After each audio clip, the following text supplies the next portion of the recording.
cry out for peace.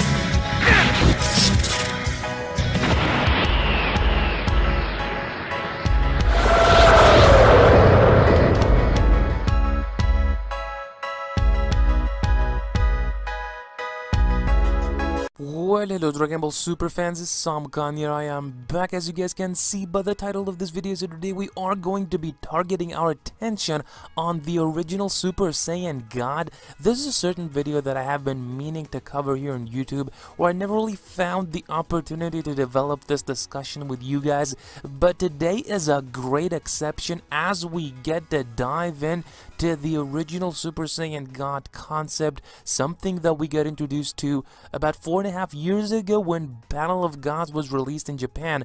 We will talk about this one extensively in this video, as I know this is a discussion that possibly I suppose would have the attention of many people, and I would expect for the people that will join this specific video, I would advise you guys to watch the entirety of it.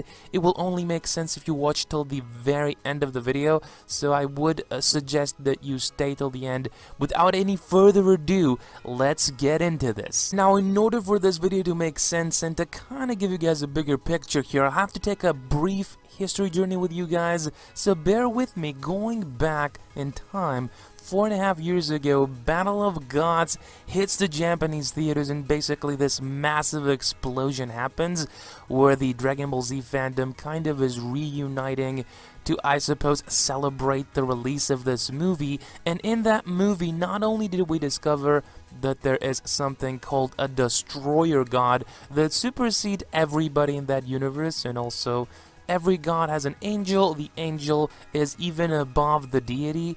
The angel is essentially the master, I suppose, the one that taught Beerus how to fight, but that's irrelevant to the story. But we also got to find out something else that I believe presents a really crucial element to this video, and is something that really, I guess, Dragon Ball Super has never technically touched upon, though we would know. The thing is that in Battle of Gods, Goku, received this new power-up. We get introduced to something called the Super Saiyan God, which is essentially a ritual that the Saiyans performed in order for this warrior to actually be awakened. But prior to that event, Shenron was summoned in order for them to actually find out what even is a Super Saiyan God.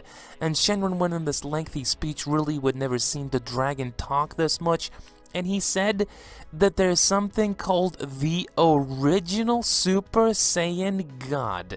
Yes, there is a fighter out there that a very long time ago was summoned. He actually defeated the threat, and then he vanished as quickly as he appeared, leaving no trace behind. We don't know who that is. The fandom has speculated from time to time that it could have been Bardock. Some have believed that it may actually be Broly. So, when it comes to speculations, there's actually a lot floating around, and certainly I'm not here to confirm who he is or give you guys an official picture of who this fighter is, but I'm here to speculate as to if there is a chance for this fighter to debut in Dragon Ball Super, and if there's any chance for him to be relevant in the story eventually. Is there any way for, I suppose, the story to develop in such a way where it would allow for such being to intervene? That's coming up next. Now, fast forward a few years later, and we get this enormous announcement that Dragon Ball is making an ultimate comeback with the form of Dragon Ball Super. Everybody's jumping off their seats. Everyone is so happy. And then, of course, the theories begin, and we get up to, I guess, the Tournament of Power arc, which I guess at this point should be considered by far the cornerstone of Dragon Ball Super. So much fighting. It gets so close to resembling Dragon Ball Z, but at the same time, there being a clear distinction of Dragon Ball Super being an entity of its own, which is important, I guess, honoring Dragon Ball Z, but also presenting something new to the table.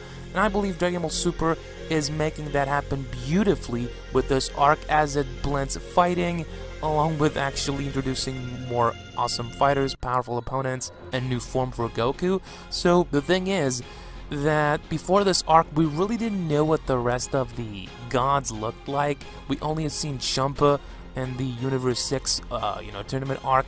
And then, of course, there was this theory that I tend to support, and that is that there may have been a Saiyan that was a god of destruction.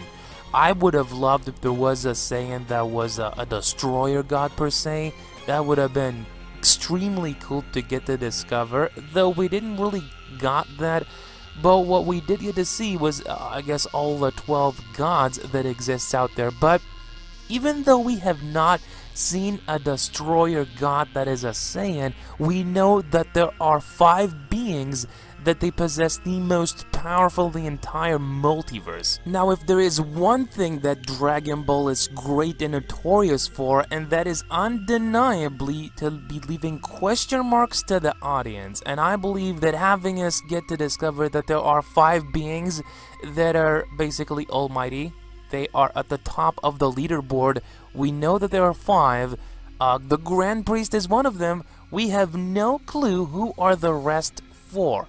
And I guess wouldn't it be so awesome if one of those 4 entities is a Saiyan that is so powerful throughout the span of time, he's thousands of years old, that he was able to attain an unbelievable and inconceivable amount of power, to the point that it is such a significant presence that he could be one of the top fighters in the actual multiverse.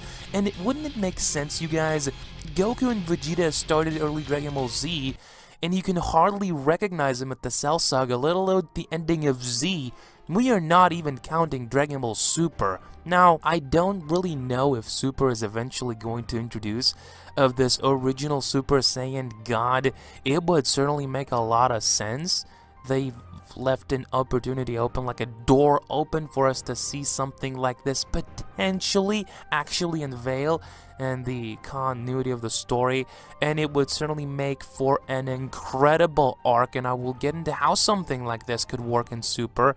I'll get to that in a moment. But what I basically wanted to say is that I cannot stress out enough just how powerful could a Saiyan of that caliber be. Can you imagine a being like that? And it would so much fit the concept of Dragon Ball, because Saiyans are basically the cornerstone of the show. This is what Dragon Ball Z is, and Dragon Ball Super, I guess. How much more powerful the Saiyans would get, and having a Saiyan that would be almighty. I guess my dream was always for there to actually be a Saiyan that is on the top of the leaderboard and would make everybody look like nothing, because this is an ongoing, I suppose, growth from the Saiyan race, and it would make sense for somebody to be standing at the pinnacle, and for that somebody to be the one that thousands of years ago experienced the power of the Super Saiyan God. Now, I guess this fun-made depiction that you're seeing in the thumbnail, how this could come into fruition, and by the way, this has been created by this awesome artist, Cole Maniaci. Link will be down in the description. Certainly go ahead and check out his stuff. As an amazing artist, I cannot stress out that enough. So let's get into how this could, I suppose, present itself. I doubt that there isn't a single one of you guys out there that has not at some point questioned the motives of the Grand Priest. So wouldn't it be awesome if eventually, at some point in Dragon Ball Super, the Grand Priest is seeking revenge and starts this all-out war to where all of the gods are being involved. We see the topmost 5 individuals, the most powerful fighters in the multiverse, also having to step in and perhaps, I suppose, have something to say about it. That would be incredibly cool, but wouldn't it be awesome if at some point the Grand Priest goes as far as wanting to destroy everything or something to that effect, and this almighty being is in a way forced to stop the Grand Priest from extracting some sort of a revenge and saving the world, I suppose. That would be an insane arc. We're talking about a crisis the likes of which the Dragon Ball universe has never before witnessed. Something so insane that would force a being like that to step in and save the day. That's if an arc like that is ever to be released in Dragon Ball Super, I can't even begin to fathom the amount of success that something like this could possibly receive. This could even be an actual movie, come to think of it. If there's ever going to be a 2018 movie, this would have been the perfect storyline for it. I cannot stress that out enough. So let me guys know how you feel when it comes to something like this. This was my whole lengthy speech. Hopefully you guys enjoyed this little video of mine, this fun-made video. Let me know if you did. How would you feel about the original Super Saiyan God? How would you picture him? This is a great depiction.